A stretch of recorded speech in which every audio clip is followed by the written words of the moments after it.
Oke, mari kita sambung lagi kelanjutan dari novel Player Who Return After 10,000 Years. Ya, selain dikenal sebagai Arkduk keserakahan, Mamon juga dijuluki sebagai Kaisar Api. Oleh sebab itulah ia beristirahat di dalam sebuah bola api. Tidak hanya itu, seisi ruangan diselimuti oleh hawa panas, atau mereka yang merupakan bagian dari kultus iblis menyebutnya sebagai fase api.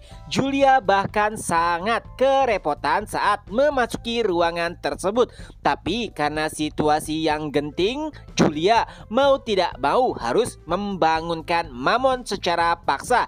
Dan saat Julia berhasil membangunkannya, Mamon nampak sangat tidak senang. Ia pun berkata, "Apakah kau membangunkanku secara paksa?" Ya, Mamon telah beristirahat sekian lama untuk memulihkan kekuatannya. Dan di dalam peristirahatannya, ia mengkonsumsi sesuatu yang diberi nama akar kejahatan. Tapi semua itu menjadi sia-sia karena ia terbangun tidak pada waktunya, yang artinya ia akan beristirahat lagi nanti kurang lebih 100 tahun untuk memulihkan kekuatannya. Saking kesalnya, bahkan Mamon hampir saja membunuh Julia.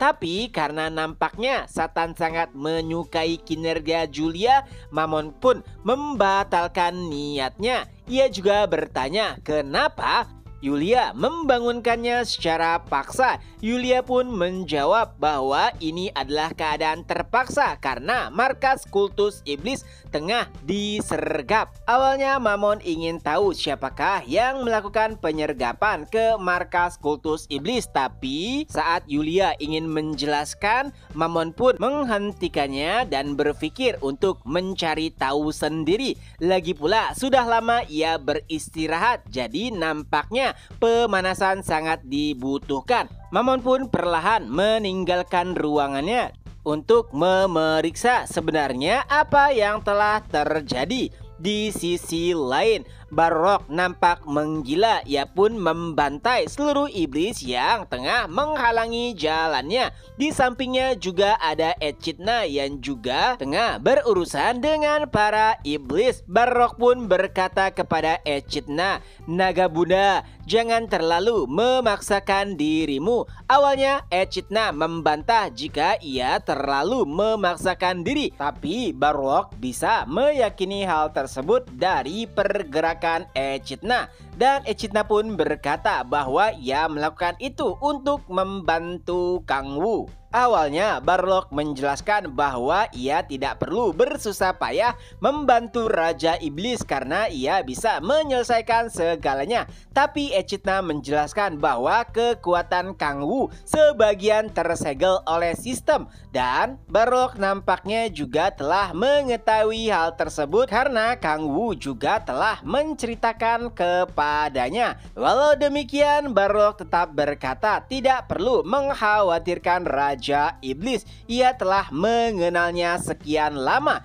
Jadi apapun kondisinya, Barok tetap mempercayai Kang Wu. Dan Echidna mungkin akan terbiasa jika sudah lama mengikutinya. Barok juga sempat bertanya, "Kalau tidak salah, kau anak dari Demon Dragon Kargas bukan?" Echidna pun mengangguk ya. Lalu Barlock kembali berkata, "Kalau begitu, apakah?" Tapi sebelum menyelesaikan pertanyaannya, sebuah ledakan pun terjadi, disusul dengan aura panas yang mana Barlock sangat familiar dengan energi tersebut. Dan ternyata benar, Mamon pun menampakkan dirinya. Mamon berkata, "Aku tidak menyangka bisa bertemu dengan anjing milik Raja Iblis." Tentu saja kehadiran Mamon, salah satu dari 7 Arkduk neraka, mengejutkan Barok. Walaupun Mamon bisa dikatakan sebagai yang terlemah di antara para Arkduk, tapi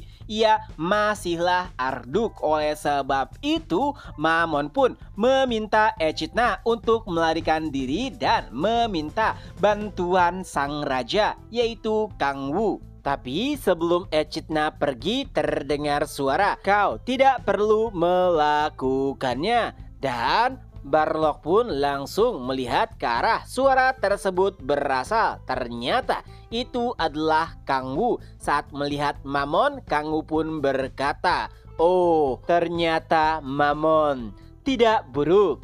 Di luar, Kangwu memang terlihat seperti tersenyum, tapi sebenarnya di dalam hatinya Kangwu sangat khawatir. Dari awal sangat mengetahui markas kultus iblis di Tibet yang skalanya besar. Kangwu sadar pasti mereka telah menyembunyikan kartu truf. Tapi siapa sangka ternyata itu adalah salah satu dari Arkduk. Kangwu memang sempat memikirkan kemungkinan Arkduk akan terlahir kembali, tapi ia tidak menyangka jika itu adalah di bumi yang sama sekali tidak memiliki energi iblis. Ia bahkan sampai bertanya-tanya bagaimana bisa Mamon juga berada di bumi. Tapi hal tak terduga pun terjadi dan itu membuat Kangwu menjadi sedikit tenang. Yaitu tiba-tiba Mamon nampak ketakutan dan ia pun berkata, Kau, bagaimana kau ada di sini? Bukankah kau telah mati?" Tentu saja pernyataan tersebut membuat Kangwu heran. Mati? Apa maksud dari perkataan Mamon tersebut? Lalu Mamon menjelaskan, "Aku dengar dari Satan kau mati karena berbentrokan dengan sistem." Tentu saja yang dimaksud adalah sistem Gaia. Kangwu tidak tahu bagaimana mereka menafsirkan jika Kangwu telah mati, karena Lucifer yang berada di benua Elnor saja menganggap Kangwu masih hidup. Jadi kenapa Arkduk lainnya menganggap Kangwu mati? Ia pun sempat berpikir dan akhirnya sebuah kesimpulan pun didapatkan. Lucifer berada di benua Elnor, adapun Satan dan juga Mamon saat ini berada di bumi. Kemungkinan Mamon telah pergi ke benua Elnor sebelum Kangwu pindah ke bumi, yang artinya Lucifer tidak mengetahui jika Kangwu berbentrokan dengan sistem yang mengakibatkan sebagian kekuatannya termasuk 10.000 inti iblis disegel oleh sistem. Dengan informasi tersebut, sepertinya Kangwu bisa merencanakan sesuatu. Dan melihat kondisi Mamon saat ini yang terlihat ketakutan dan juga gemetar, Kangwu pun memanfaatkan situasi. Tentu saja melawan Mamon saat ini akan memberikan dampak yang buruk bagi Kangwu. Oleh sebab itulah ia berkata, "Mamon, jadilah bawahanku. Apakah kau tidak bosan di neraka? Mari kita kuasai dunia ini."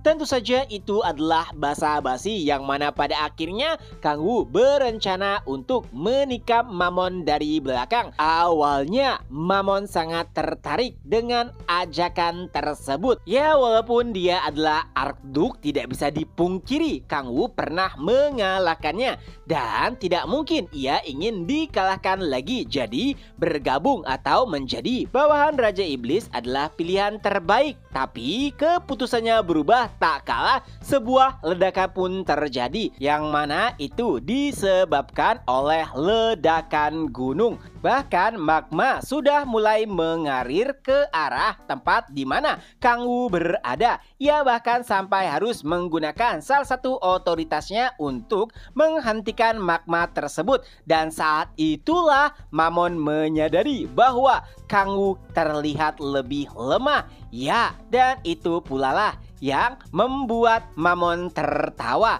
Tentu saja negosiasi langsung batal tak kala Mamon menyadari bahwa Kangwu, Raja Iblis, telah menjadi lebih lemah. Situasi saat ini benar-benar tak terkendali. Pertama, Kangwu harus berhadapan dengan Mamon. Lalu yang kedua, sebelumnya Kangwu menggunakan otoritas pengamatan, dan karena terlalu banyak energi iblis yang tersimpan di dalam markas markas kultus sepertinya itu mempengaruhi aktivitas Gunung Merapi, yang mana saat ini aliansi Guardian tengah berperang melawan anggota kultus dan para iblis. Tapi jika Gunung Tibet meletus dan mengeluarkan magma, bisa dipastikan seluruh anggota Guardian akan dalam bahaya dan kemungkinan mereka juga pasti akan mati. Walau mereka merupakan manusia super, tapi tidak mungkin bagi mereka untuk menghentikan bencana alam. Oleh sebab itulah ia memerintahkan Barlock untuk membawa Lilith, Echidna, dan juga Balzac menghentikan ledakan dari Gunung Tibet. Awalnya Barlock agak ragu karena dengan kondisinya saat ini nampaknya sulit bagi Kang Wu untuk menghadapi Mammon seorang diri. Tapi Kang Wu meyakinkan bahwa ia bisa mengurusnya, dan pada akhirnya Barlock pun pergi sambil membawa Echidna dan juga Balzac. Di sisi lain, Mammon masih mentertawai kondisi Kang Wu saat ini yang mungkin jauh lebih lemah daripadanya. Apalagi Mammon mengetahui Kang Wu memiliki 10.000 inti iblis, dan jika ia berhasil mendapatkannya, ia tidak perlu menunggu 100 tahun lagi, dan kekuatannya juga akan melampaui seluruh Arduk yang ada. Dan pada akhirnya pertarungan antara Kang Wu melawan Mammon pun dimulai. Awalnya Kang Wu menyerang Mammon habis-habisan, tapi sayangnya seluruh serangan Kang Wu pada akhirnya dimentahkan menggunakan peralatan neraka yang dimiliki oleh Mammon. Nah, peralatan neraka bisa dikatakan sebagai artefak yang dimiliki oleh setiap Arduk. Saat mereka mati, maka jiwa mereka akan dipindahkan ke dalam peralatan neraka, dan peralatan neraka tersebut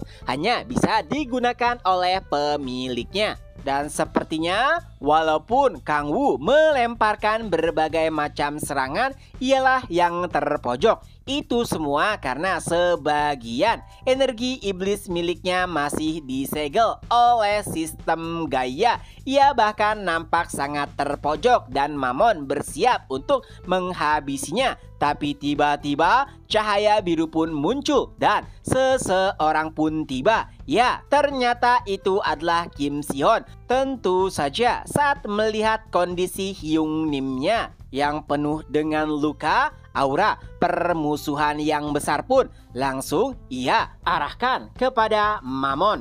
Tentu saja awalnya Mammon tidak ingin berurusan dengan manusia yang hanya ia anggap sebagai lalat. Tapi Kim Si-Hon nampaknya telah membulatkan tekad untuk membantu atau menolong Kang Wu. Dan chapter pun berakhir. Nah, itulah kelanjutan dari novel Player Who Return After 10,000 Years. Semoga terhibur. Ketemu lagi di next video. Bye-bye.